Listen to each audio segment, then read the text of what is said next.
Esse cântico ele é tão expressivo, não é mesmo?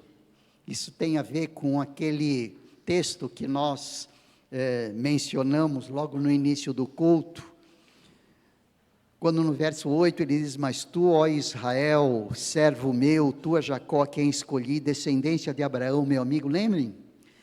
E aí na sequência, no versículo 14, ele diz: não temas, ó vermezinho de Jacó, ó bichinho de Jacó, não temas, ó povozinho de Israel, pois eu mesmo te ajudarei.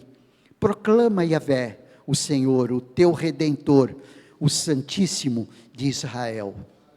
Isso há 740 anos atrás, antes de Cristo Jesus.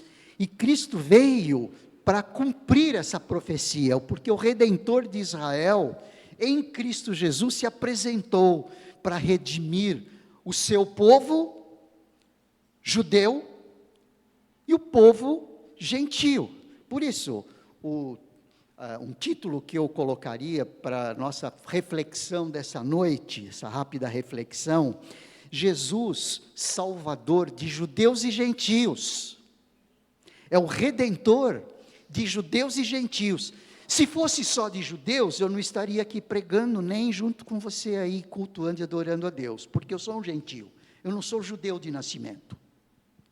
Eu sou um gentio que foi atingido pelo Redentor de Israel, pelo Deus de Israel, fui atingido por Cristo Jesus, pela graça de Jesus Cristo. Eu quero pedir que você abra sua Bíblia, por favor, no Evangelho de João. Nós temos feito aí uma incursão no Evangelho de João, durante estes tempos.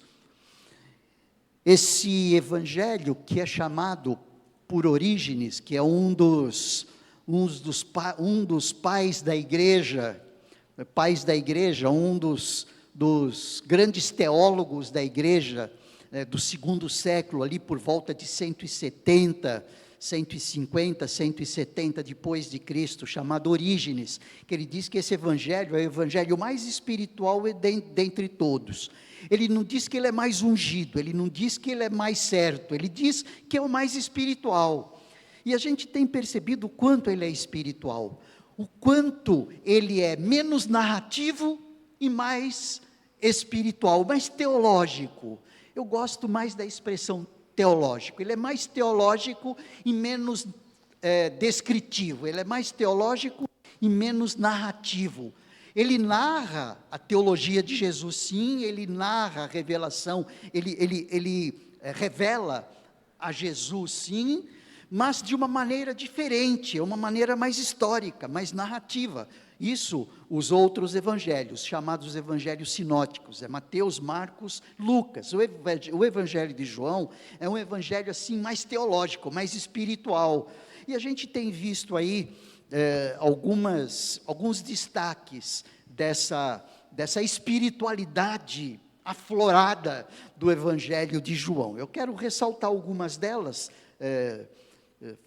para chegar até esse texto de João no capítulo 4, que é importante nós percebermos que em 4 capítulos, nesse início de revelação de Cristo, nesse início da revelação de Deus na pessoa de Jesus, a gente já percebe um conteúdo tão grande da revelação de Deus.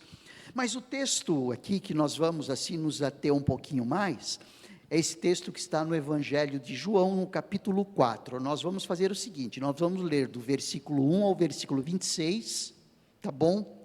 Depois do versículo 39 ao versículo 42. Os irmãos vão perceber aí que ele fala, é a narrativa de uma relação, de um contato, de uma conversa que Jesus teve com a mulher samaritana. No texto do versículo 27, por isso nós não vamos ler, até o versículo 38, é uma palavra dos discípulos em relação a Jesus, mas que não tinha uma ligação direta com a conversa que Jesus estava tendo com a mulher samaritana, tá bom? Mas nessa conversa de Jesus com a mulher samaritana, dá para a gente perceber bem dos versículos 1 ao versículo 26, depois pulando um pouco, é como que ele continuasse aqui a conversa com o assunto dessa conversa que ele teve com a mulher samaritana, do versículo 39 ao versículo 42. Vocês viram isso já? Já olharam na sua Bíblia aí? Dá para perceber uma diferença? Algumas Bíblias, eles mencionam ali um título, viram aí? Pode ver, eu vou esperar você dar uma olhadinha aí. Dá para perceber, a samaritana encontra Messias, pelo menos esse é o título da King James aqui, dessa versão que eu tenho. Aí depois, no versículo 27, o título é a grande colheita. Depois, no versículo 39, ele fala sobre o Salvador do mundo, mas ele volta a falar com aquele assunto que tem a ver com a mulher samaritana. Tá? Só para a gente poder situar um pouco, a gente poder perceber essas nuances aí. É importante nós olharmos isso no texto, para entendermos o encaminhamento dessa revelação, ok?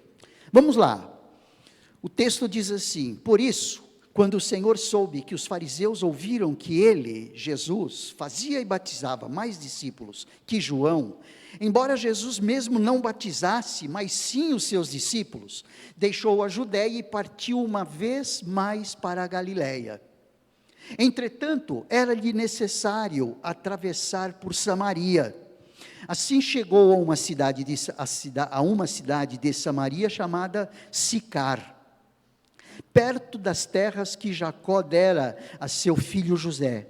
Havia ali a fonte de Jacó. Jesus, todavia cansado da viagem, sentou-se à beira do poço. Isso aconteceu por volta da hora sexta. A hora sexta era mais ou menos meio-dia, uma contagem do mundo oriental lá diferente. Nisso, uma mulher de Samaria veio tirar água. Pediu-lhe Jesus: dá-me um pouco de água para beber, pois seus discípulos haviam ido à cidade comprar alimentos. Então lhe respondeu a mulher de Samaria: como sendo tu judeu, pedes de beber a mim, uma mulher samaritana? Pois os judeus não se relacionam bem com os samaritanos. É uma explicação que está entre parênteses aqui. Jesus respondeu a ela: se conhecesses o dom de Deus, e quem é o que te pede, dá-me de beber, tu lhe pedirias, e ele te daria água viva. Indagou-lhe a mulher: Senhor, tu não tens como pegar água, e o poço é fundo. Onde tu podes conseguir essa água viva, que é água corrente? Acaso tu és maior do que o nosso pai Jacó, que nos deu o poço, do qual ele mesmo bebeu, e bem assim seus filhos e seu gado? Jesus afirmou-lhe: quem beber dessa água terá sede outra vez. Aquele, porém, que beber da água que eu lhe der, nunca mais terá sede. Ao contrário, a água que eu lhe der, tornar-se-á nele uma fonte de água, jorrando para a vida eterna. A mulher lhe pediu: Senhor, dá-me dessa água, para que eu não tenha mais sede, nem precise voltar aqui para tirar água. Pediu-lhe Jesus: vai, chama teu marido e volta aqui. Ele mudou de assunto radicalmente, aí vocês perceberam?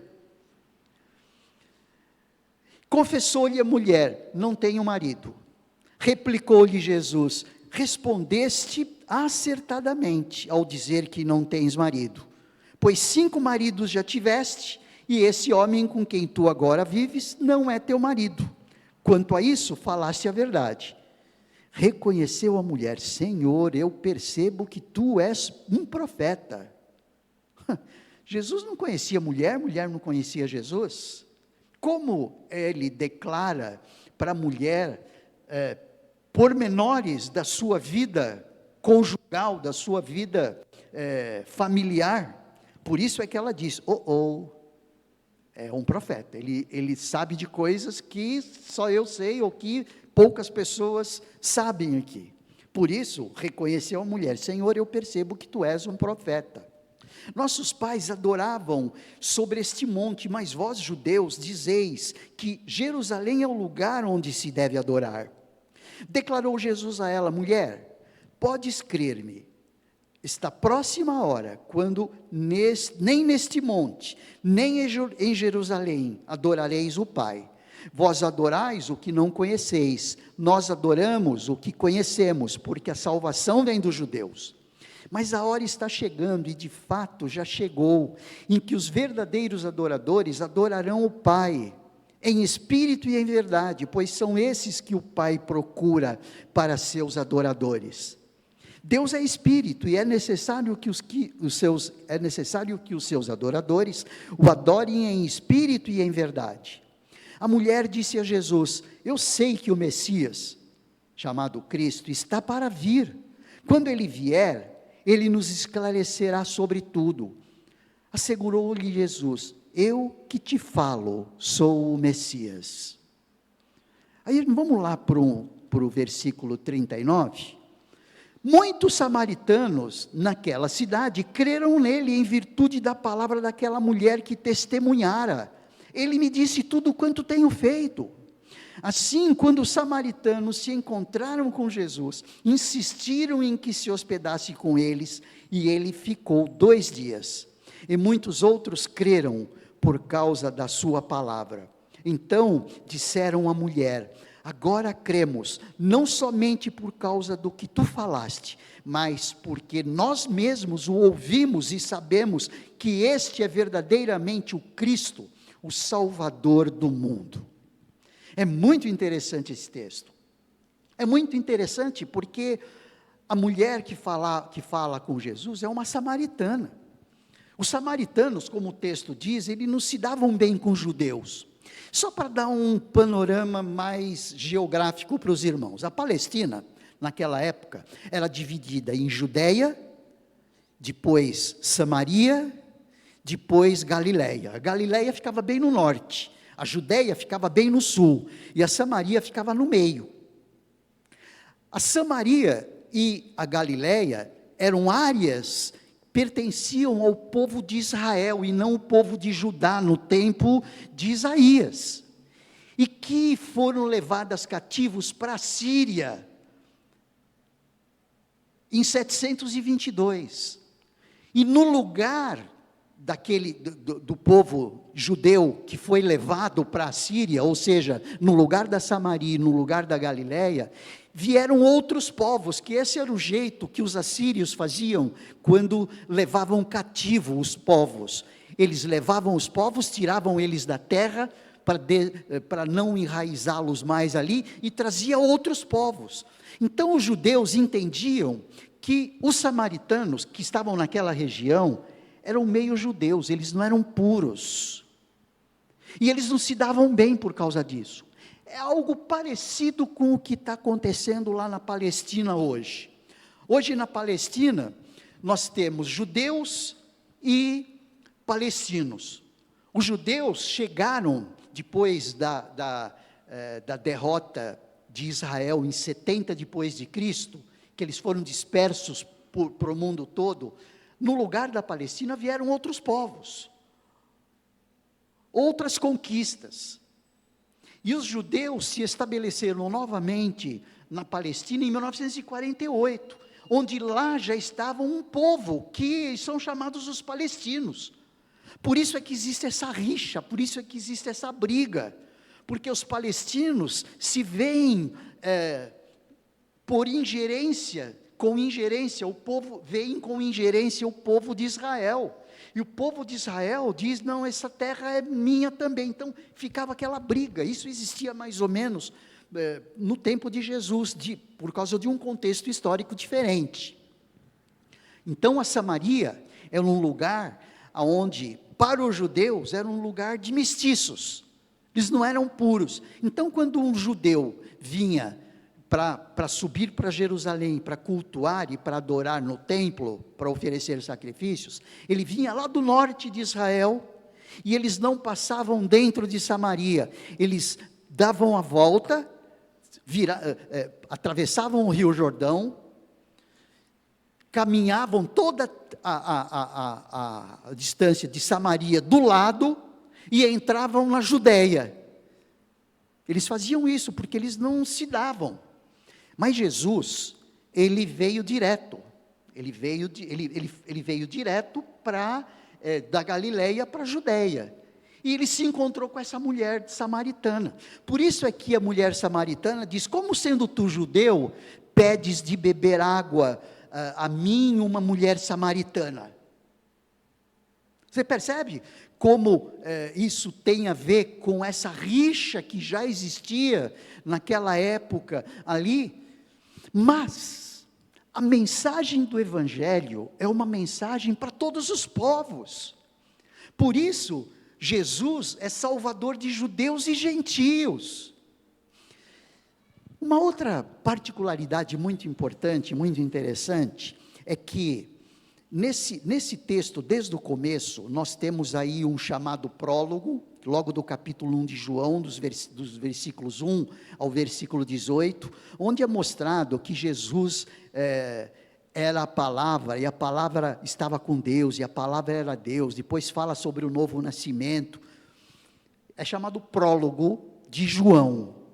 A partir do versículo 19, Jesus começa a se mostrar para os judeus, ou seja, o seu ministério começa, na realidade, no versículo 19, que ele mostra que Jesus é o Cordeiro de Deus, que tira o pecado do mundo. Veja, o João Batista que estava dizendo para Jesus assim, olha, dizendo para os seus discípulos, para os discípulos de João, mostrando para Jesus, olha, esse é o Cordeiro de Deus, que tira o pecado do mundo. Então o ministério de Jesus começa aqui.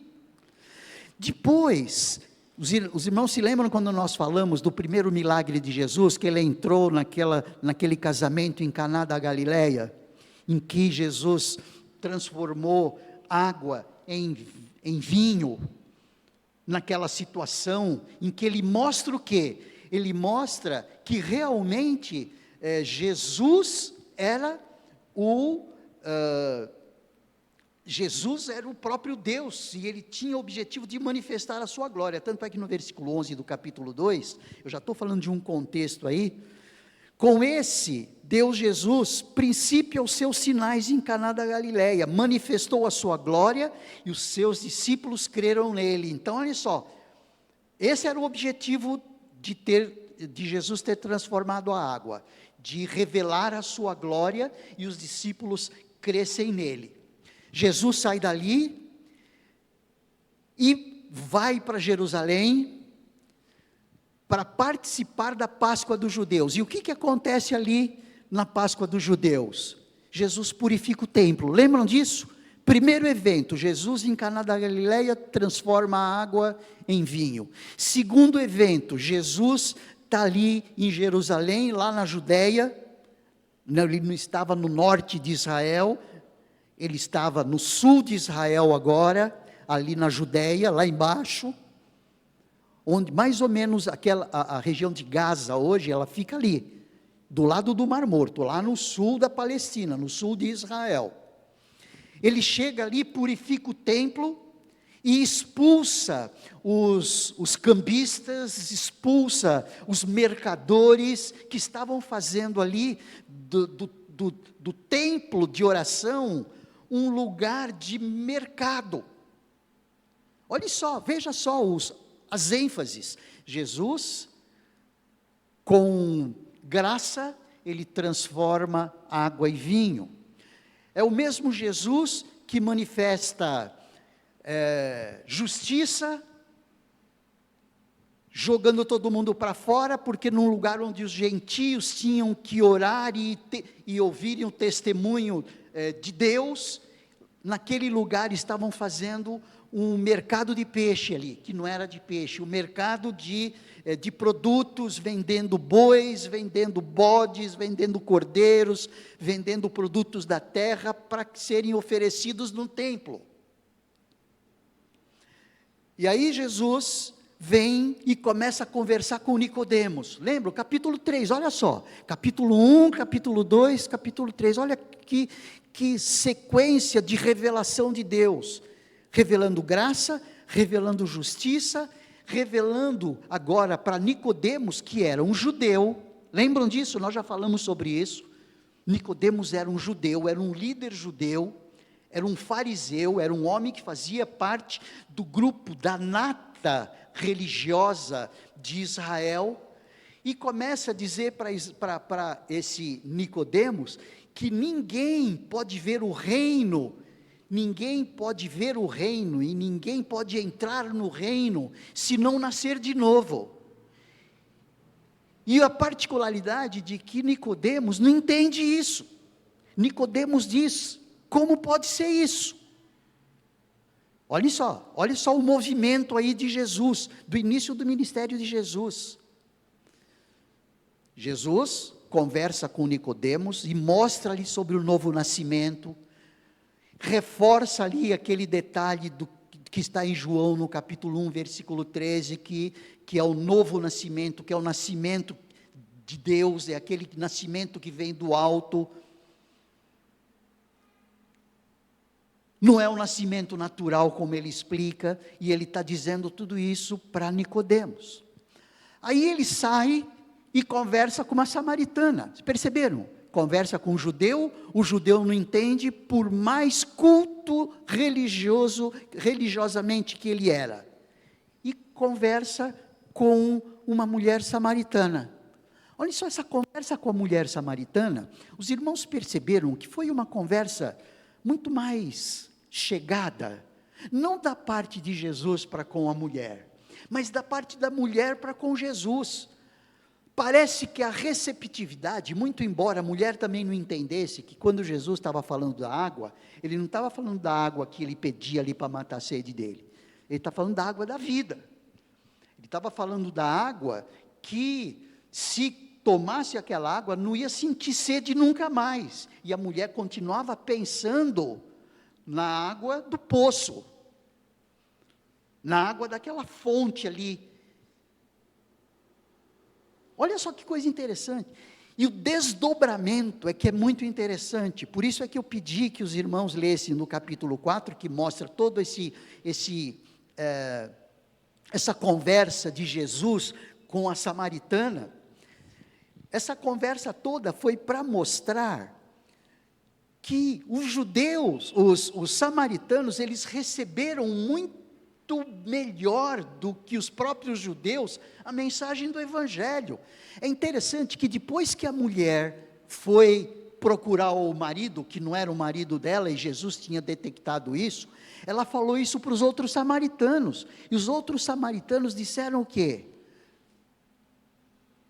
Assim, quando os samaritanos, já não era só a mulher, quando os samaritanos se encontraram com Jesus, insistiram em que se hospedasse com eles, e ele ficou 2 dias, e muitos outros creram por causa da sua palavra. Então disseram à mulher, os samaritanos disseram à mulher: agora cremos, não somente por causa do que tu falaste, ou seja, a mulher foi e testemunhou da conversa que ele tinha tido com Jesus, que ela tinha tido com Jesus. E muitos creram. Então disseram à mulher: agora cremos, não somente por causa do que tu falaste, mas porque nós mesmos o ouvimos e sabemos que este é verdadeiramente o Cristo, o Salvador do mundo. Um gentio, um povo que era considerado gentio, recebendo o Evangelho. Assim como Jesus pregara para um judeu, a partir de Nicodemos, ele também pregava aos gentios, na pessoa dos samaritanos. Olha só, então, nosso Jesus, aquele com o qual nós temos a experiência espiritual do novo nascimento, ele é salvador dos judeus e dos gentios. Por isso é que nós podemos experimentar essa salvação sendo gentios. Pelo que me consta, não existe nenhum judeu aqui. Também não teria problema nenhum se existisse. Irmão nosso, né? Em Cristo é irmão nosso.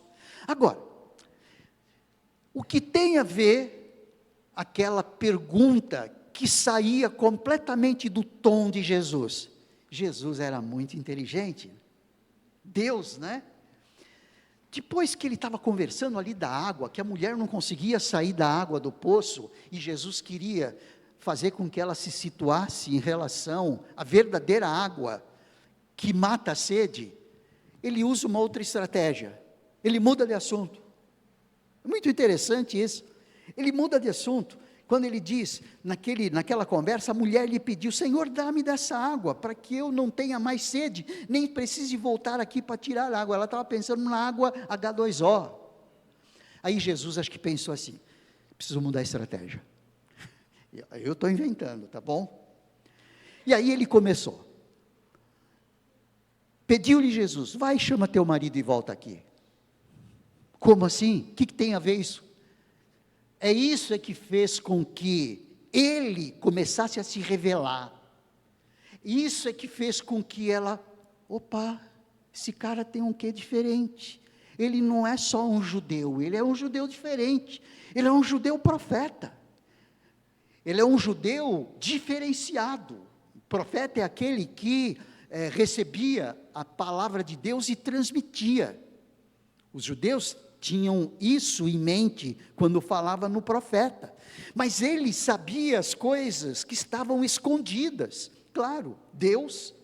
E aí é que ele começa aquela conversa de: olha, você falou certo, eu não tenho marido, porque a mulher acha que ela ia conseguir sair daquela. Bom, eu não tenho marido, mas Jesus continuou: eu sei que você não tem marido, porque os 5 que você tem não são seu marido. Imagina a mulher, né?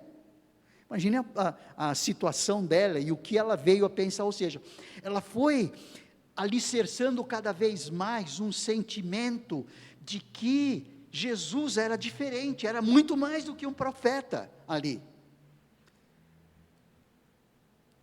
E aí é que surgiu aquela conversa, né? Reconheceu a mulher: Senhor, eu percebo que tu és um profeta. Nossos pais adoravam sobre este monte. Ele não estava no monte de Jerusalém, ele estava no monte Gerizim. E os samaritanos adoravam no monte Gerizim. E os judeus ensinavam que a adoração devia ser feita no monte ali de Jerusalém.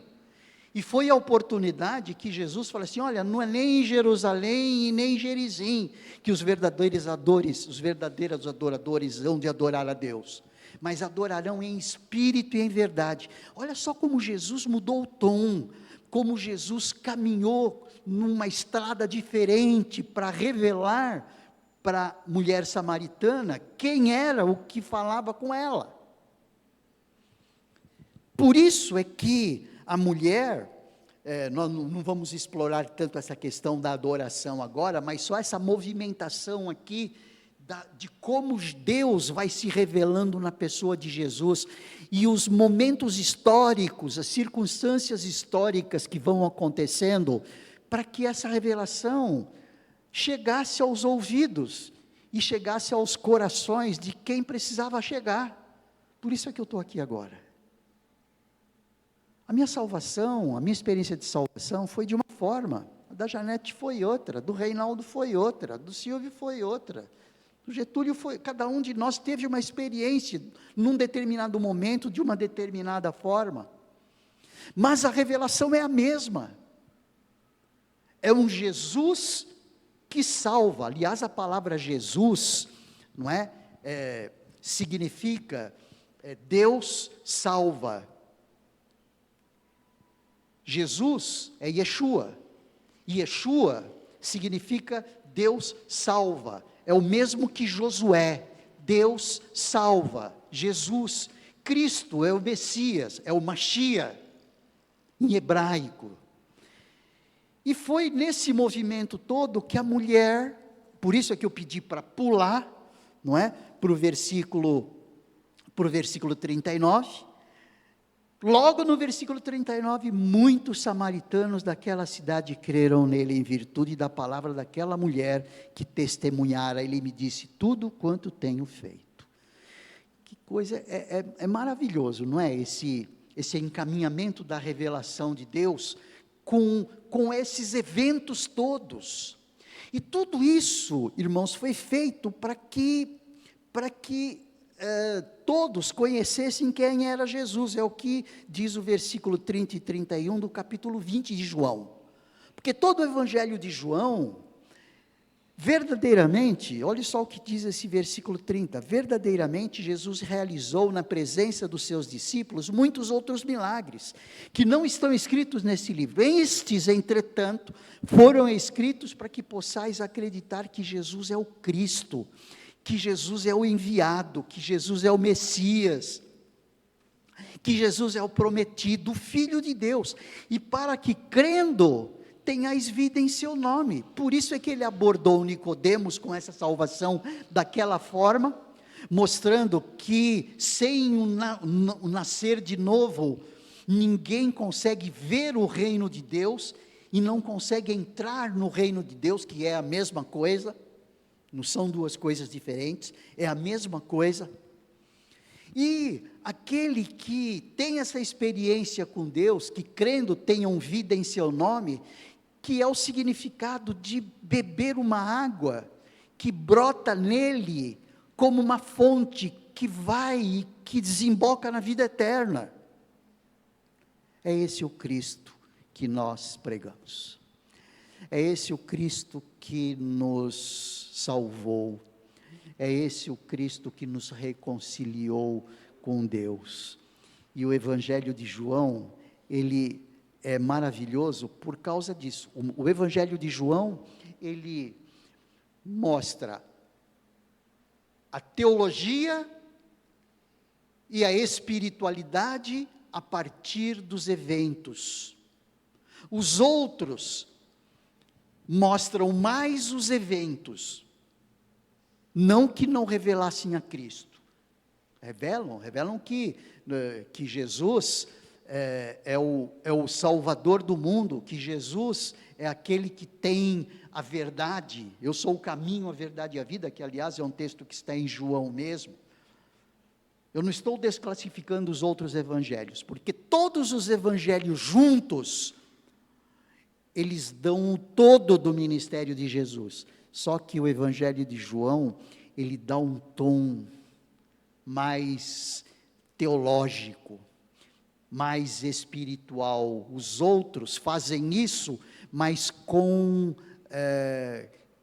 narrativas circunstanciais. E João, ele mostra bem forte o que está atrás dos eventos, o que está atrás das circunstâncias. Por isso é que quando nós adoramos, nós podemos adorá-lo em espírito e em verdade. É por isso. Qualquer outra adoração que Cristo não for compreendido como aquele que nos dá vida, se Cristo não for compreendido como aquele que é a água que nos dessedenta, todas as nossas abordagens em relação a Deus são religiosidades, são abordagens religiosas. O ser humano, ele é muito religioso, mas a religiosidade não conduz ninguém na presença de Deus.